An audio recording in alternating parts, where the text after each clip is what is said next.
자, 믿음의 동역자 여러분, 이 설교의 대가라는 말은 간혹 쓰지만 이 기도의 대가라는 말은 들어본 적이 없으시죠? 사실 설교의 대가라는 말도 어불성설이긴 합니다.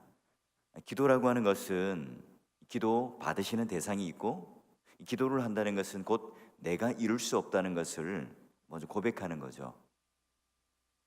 말씀의 능력이 또는 사도의 권위가 있었던 바울조차도 한 번도 보지 않았던 로마 교인들과 교제하면서 이렇게 마지막 끝 결론을 내는 편지 속에 그들에게 어떤 권면을 하고 또 기도를 부탁하는지 그 마지막 그 내용을 마무리하는 시간인데요.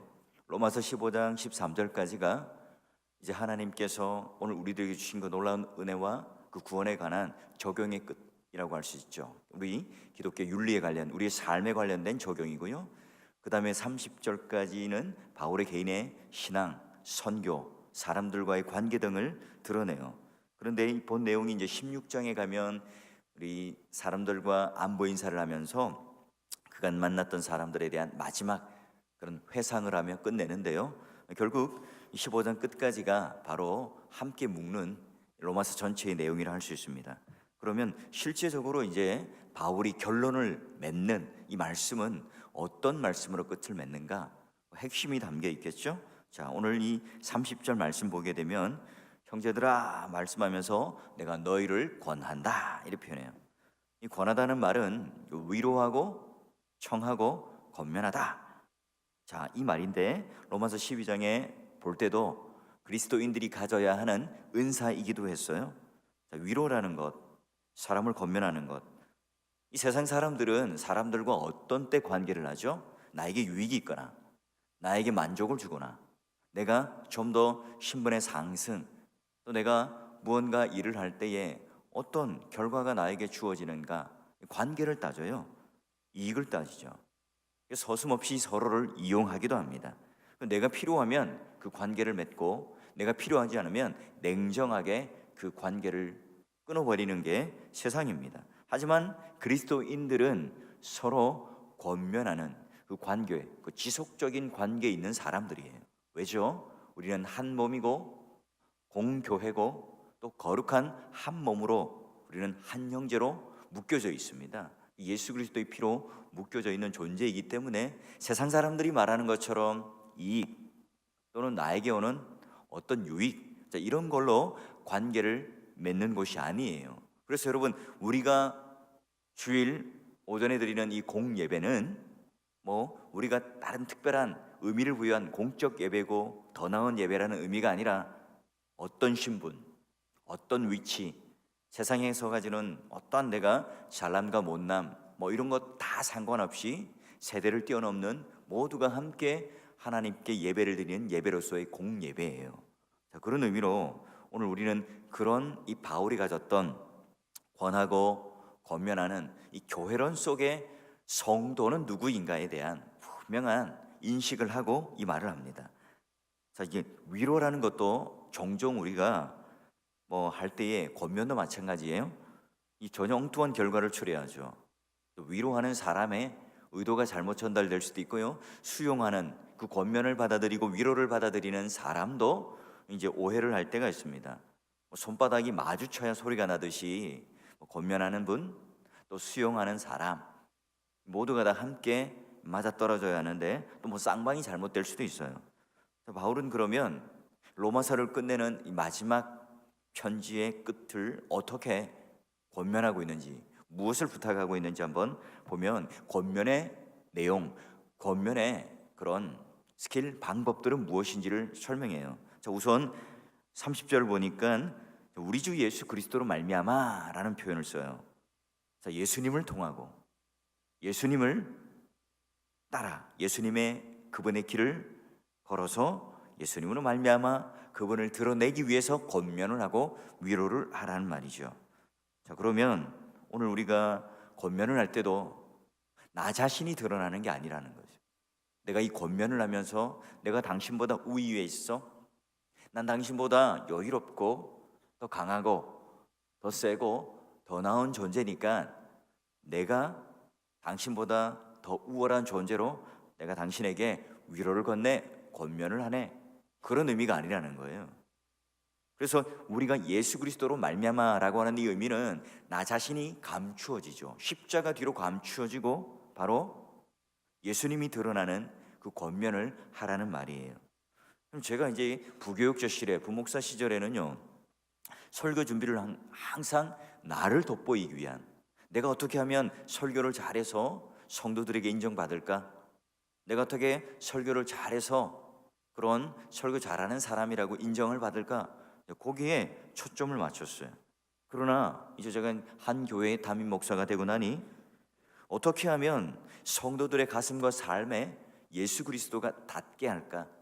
어떻게 하면 내가 감추어지고 예수 그리스도의 인격과 사역이 오늘 우리 성도들의 삶 가운데 그대로 박힐까? 자, 이게 이제 달라지더라고요. 근데 문제가 뭐죠? 우리가 아무리 예수 그리스도의 이름으로 권면하고 또는 위로하고 하지만 그 권면이 비신앙적인 열매 또는 오해를 살 요지가 있어요. 참된 권면이라면 또 하나가 붙어요. 보니까 그리스도 이름에 붙어서 바울은 성령의 사랑으로 말미암아라는 표현을 해요. 이 사랑이 배제된, 성령의 그 따뜻함과 그 사랑이 배제된 찌르는 칼은요, 살인의 무기죠. 자, 사랑이 담긴 그 대상에 대하여 정말 진실된 마음으로 예수 그리스도 이름과 그리고 사랑의 권면의 그런 성령의 검을 가지고 되었을 때 그건 살인의 도구가 아니라 바로 외과 의사의 메스가 되어서 그 암덩어리를 떼어내는 놀라운 결과를 맞이합니다. 또 우리가 사랑으로 이야기하고 권면하지만 이런 전혀 무관한 열매가 맺어진다면 과연 나는 예수 그리스도의 이름을 드러내는 권면, 성령의 사랑으로 말미암아 그를 품고 똑같은 나와 함께 형제요 자매로서 내가 권면하고 위로했는가를 살펴봐야 되겠죠. 그러니 사랑이라는 것도 바로 나의 사랑, 나의 열정, 나의 온정이 아니라 성령의 사랑이라고 수식하고 있어요. 내 중심, 나의 이기적인 마음을 가지고 사랑할 수도 있잖아요, 얼마든지. 그러나 그거에 아니라 바로 성령을 중심으로 하는 사랑을 하라는 거예요. 그게 바로 참 사랑의 의미입니다. 디모데전서 1장 5절에 이런 표현으로 사랑의 정의를 합니다. 이 교훈의 목적은 청결한 마음과 선한 양심과 거짓이 없는 믿음에서 나오는 사랑이다. 내가 누군가를 사랑할 때에 그 사랑 안에 마음의 청결함도 있고 선한 양심도 있고 중요한 것 거짓 없는 믿음으로.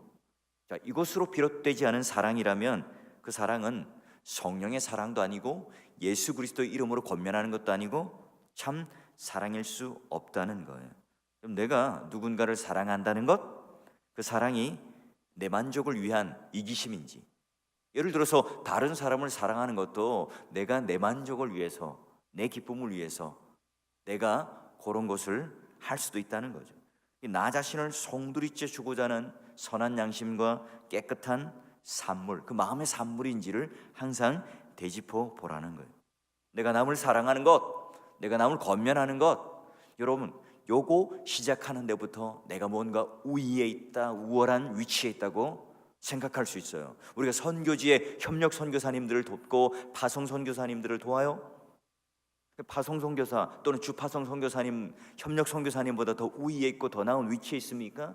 그분들이 오면 또 우리는 그렇게 열심히 접대해야 되고 협력 선교사님이 오면 또한 거기 위치에 대충 합니까? 그렇지 않잖아요. 우리가 그런 선교지에 가서도 교회가 좀 더 부유하고 좀 더 물질적으로 낫기 때문에 그분들에게 무언가 봉사활동을 하고 구제를 하기 위해서 가나요? 그렇지 않죠. 여러분 뒤에 나오지만 예수 그리스도의 이름으로 성령의 사랑으로 우리는 그들과 함께 한 형제라고 하는 그 마음을 가지고 간다는 겁니다. 그러니 그분을 사랑한다는 것은 정말로 나의 거짓, 그의 거짓, 자 그런 것들, 물질 관계 이런 것들 걸려 있는지 아닌지를 한번 봐야 합니다. 정말 내가 사랑으로 그들을 이끌고 있는지, 오늘 우리가 그런 선교 사역을 하고 복음 전도를 하고 권면을 하고 위로하는 것조차도 예수 그리스도의 이름과 성령의 사랑, 그것으로 오늘 하나님께 권면을 하고 있는지를 바라봐야 되겠죠. 여러분, 이거 가지고 하면 일시적인 오해를 받을 수도 있겠지만 세월이 흐르면 결국 선한 열매, 참된 열매를 맺을 수가 있습니다. 사람들 사이에 분열, 오해 또는 그런 여러 가지 불편한 관계를 초래하는 그 모든 원인이 과연 어디에 있는지, 사도 바울은 바로 예수 그리스도의 이름이라는 그 기둥, 성령의 사랑이라는 그 기둥을 우리들에게 알려줍니다. 사랑이 없으면 우리는 꽹과리와 같다는 그 말처럼 오늘 우리는 하나님 앞에 사람을 위로하고 권면하고 또한 이웃들과 함께 동역할 때에 항상 그 마음을 살펴봄으로 말미암아 하나님 앞에 참된 열매가 맺어지고 있는지를 우리는 확인해야 되겠죠. 자, 그러면 이제 로마 교인들을 향해서 30절 보니까 나와 함께 힘을 같이 해서 나를 위하여 하나님께 빌어달라. 지금 로마 교인들은요, 한 번도 만난 적이 없는 사람들입니다. 바울은 그들에게 기도를 해달라고 합니다. 유대인들에게 별로 인정받지는 못했지만 그런 이방인들에게 사도요, 권위 있는 말씀을 전달하는 사람입니다. 성령 충만한 사람이었고, 그리고 그는 계시를 직접 받은 사도잖아요. 능력 있는 사람입니다.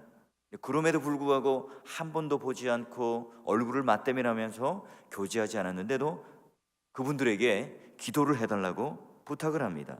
이게 뭡니까? 기도해주는 자, 기도를 받는 자, 누가 잘나고 누가 못났다, 그런 의미가 아닌 거죠. 여러분, 세상에 기도원을 한번 가보십시오. 거기는요, 사람들이 기도를 받으러 가요. 왜요? 이 사람이 나보다 특별히 뛰어난 능력을 가지고 있다고 생각하기 때문에 가는 것 아닙니까? 그렇지 않습니다. 그러면 기도는 잘못된 거죠. 기도를 받으시는 대상이 누구죠? 삼위 하나님이세요. 여러분, 담임 목사에게 기도를 받으면 뭔가 좀 더 효험이 있고 영역이 있습니까? 장로님에게 기도를 받으면 뭔가 영빨이 떨어집니까? 그건 종교성이죠. 잘못된 거예요. 기도하는 존재가 특별한 게 아니라 기도를 받으시는 대상이 살아계신 하나님이신 거죠. 뭔가 우리가 그런 열매가 나타나지 않으면 능력 없는 자로 여기는 것 자체가 굉장히 잘못된 생각입니다. 그런 여러분, 바울 사도는 로마 교인들을 향해서 그들을 권면하며 기도를 요청해요. 기도를 해달라고요. 어떤 기도의 내용으로요? 31절 보니까 유대에서 순종하지 않은 자들로부터 건짐받게 해달라. 이 자들이 누굽니까? 자, 그런요, 지금 핍박받고 있잖아요. 예루살렘 유대인들로부터 배척당하고 있습니다. 그러니 내가 이제 헌금을 가지고 예루살렘에 딱 도착한다면 그들이 나를 해할 거다. 유대인들이 나를 핍박할 거야. 로마에 있는 이방인 성도들 나를 위해서 예루살렘에 갔을 때 건짐받도록 기도해달라고 해요. 건짐받는다는 것은 내가 그들에게 폭력당하지 않고 그들에게 환난당하지 않도록 해달라, 그 말일 수도 있겠지만 더 나아가서는 내가 예수 그리스도의 복음을 증거하는데 그들에게 동화되지 않도록 내가 예수 그리스도에게 매여야지 내가 그 매인 관계가 끊어지지 않도록 기도해달라는 말이에요. 건짐받도록 해달라는 의미입니다. 결국 뭡니까? 바울은 자신을 위해서 기도하여 달라는 것들이 내 소원을 이루어달라고. 이보시오, 로마 교인들, 내가 예루살렘에 가면 땅 하나 살 테니 그거 잘 이루어질 수 있도록 기도 부탁하오. 내가 건물 하나 살 테니 그 돈이 잘 모일 수 있도록 내가 부탁하니까 기도해 주시오. 그게 아닙니다. 주님의 복음이 증거되는데 유대인들, 나를 핍박하는 사람들로부터 방해받지 않고 복음이 활발하게 전해질 수 있도록 로마 교인들도 이 일에 기도로 동참해달라고 얘기해요. 로마 교인들, 아직까지는 그 기도의 지경이 내 가족, 내 자신, 내 유익, 내 일터에만 국한되어 있었던 사람들이에요. 그런데 이제 너희들 기도할 때에 너희 지경 안에서만 기도하는 것이 아니라 이제 모든 그런 사역의 범위를 넓혀서 나를 위해서 기도하는 것, 예루살렘의 교회를 위해서도 함께 기도해달라 이야기합니다. 결국 우리 신앙의 성숙은 기도의 성숙이에요. 기도의 범위가 내가 어디까지 머무르고 있는가가 바로 오늘 우리의 신앙의 척도이겠죠. 항상 오늘 나의 중심, 내 유익에 기도에 지경이 머물러 있다면 우리의 신앙의 성숙은 항상 거기까지만 머물러 있습니다. 그러니 기도라고 하는 것은 성숙한 삶을 가게 되는 기초일 뿐만 아니라 바로 성숙한 이 기도보다 성숙한 삶이 절대로 능가할 수가 없는 거예요.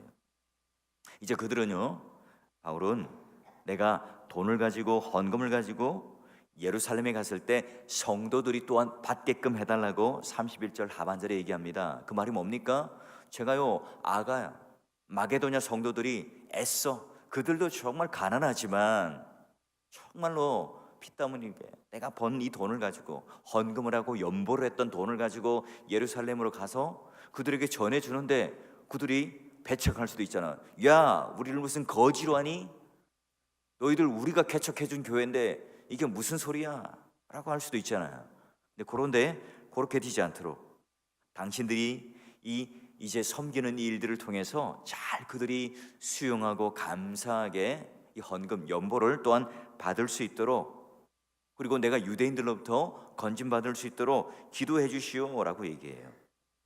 그러니 자신이 어떤 처지에 있더라도 내가 복음을 증거할 수 있도록, 그리고 내가 선한 이런 하나님의 사역, 헌금과 연보를 가지고 이 일을 할 때에도 그분들이 기쁨으로 함께 동참할 수 있도록 그분들 마음을 좀 녹여주세요 라고 얘기를 해요. 아주 세심하죠. 아주 구체적입니다. 로마서를 쓰고 있던 이 고린도를 떠나 밀레도를 딱 도착했을 때 이제 예루살렘으로 갈 때 듣잖아요. 가면 거기 매복한 사람도 있고요, 목숨이 위태로울 거예요. 그래서 여러분, 이 건짐이라는 단어 자체도 그런 육체적인 건짐도 있지만 영적으로 내가 바로 이 복음을 놓지 않고 온전히 매일 수 있도록 해달라고 기도를 하고 있습니다. 믿음의 동력자 여러분, 우리는 어떤 죄악 가운데도 그리스도인으로 남게 해달라고 기도를 하고 있는지요? 내가 매일매일 삶을 살면서 내가 언제 하나님 앞에 부름받을지 모른다, 내 삶을 하나님 앞에 간단하게 정리하고 살아가고 있습니까? 여러분, 어느샌가 이 바울의 기도의 제목은 우리 마음속에 새겨야 할 기도 제목 아니겠습니까? 내가 이웃들을 바라보며 내 자녀들을 바라보며 바로 예수 그리스도의 이름과 성령의 사랑으로 건면하고 있는 신앙의 성숙한 사람에 이르고 있습니까? 여러분 자녀에게 함께 기도해달라고 부탁하세요. 우리 주일학교 선생님들은 주일학교 학생들에게 함께 성도로 동역자로 여기면서 기도해달라고 부탁합니까? 아니면 기도를 부탁하는 이 존재가 나보다 좀 더 뛰어난 능력이 있는 사람, 목사님 아니면 무슨 나보다 뛰어난 권사님에게만 국한되어 있습니까? 여러분, 우리 이 땅을 살아가면서 가장 이 결정적인 순간에 제가요 예수 그리스도인으로 남아있을 수 있도록 해주십시오, 이 모든 기도에 동참하는 대상은요 우리 모든 성도들입니다. 예수 그리스도께서 겟세마네 동산에서 밤새껏 기도한 것도 바로 내가 십자가 고난 속에서도 그리스도로 남게 해주시고 하나님의 그 사역의 공감, 봉이 성취될 수 있도록 해달라고 하는 기도였잖아요. 여러분, 우리가 꼭 기도하는 이 내용 안에 신앙이라는 영적 영역도 있었지만 사도 바울이 물질을 가지고 가서 그들에게 교회에서 헌금을 하고 연보했던 이 내용도 이웃 사랑할 때 물질을 사용할 때도 그분들이 은혜의 도구가 되도록, 은혜의 열매가 될 수 있도록 해달라고 기도해요.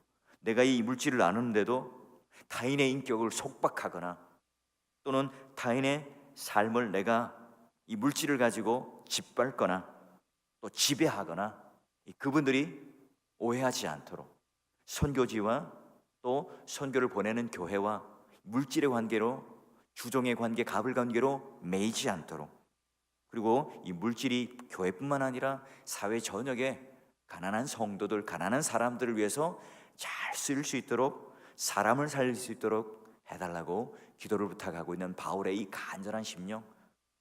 그러니까 얼마나 바울의 기도는요 영적이면서도 또 이 땅에 있는 그런 삶을 무시하지 않는 아주 구체적이고 아주 깊은 그 기도로 그들의 기도를 부탁하고 있습니다. 자기의 소원도 아닌, 자기의 뜻을 이루기 위한 그런 기도의 제목이 아니라 바로 하나님의 비전과 그 꿈과 뜻이 이루어질 수 있도록 그분들과 함께 로마서를 끝내며 사랑의 편지를 끝내며 러브레터를 끝내며 권면하는 내용으로 끝을 맺죠. 성도란 기도하는 사람이죠.